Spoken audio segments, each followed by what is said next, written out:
What is your business in Ukraine? I probably have had as expansive a relationship with Ukraine as anybody in the administration, certainly at the cabinet level. As chief of the nation's energy agency, Rick Perry focuses a lot of time on Ukraine. Our interest was always, and still is, trying to help Ukraine become as independent as it can be from an energy standpoint. They've been held hostage by Russians, by Russian gas. Now comes word from President Trump that the infamous phone call with the Ukrainian president came at Perry's urging.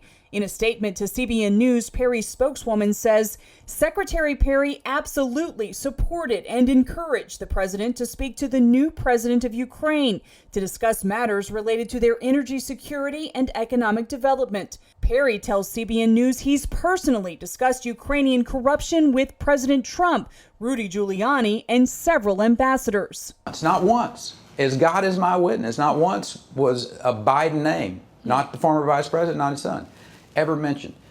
Corruption was talked about in the country, but it was always a relatively vague term of, the oligarchs and this and that and what have you. But I'm quite comfortable. I mean, matter of fact, I'm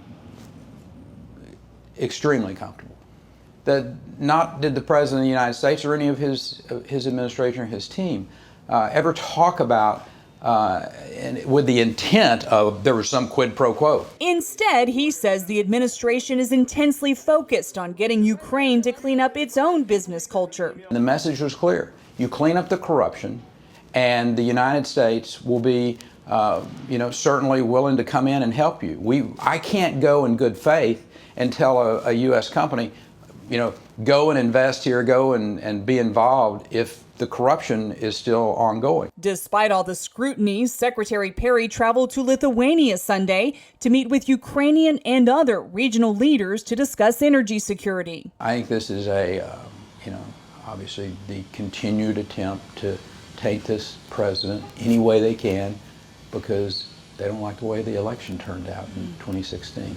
Regardless, Perry will likely remain under a microscope for the foreseeable future. Jennifer Wishon, CBN News, Washington.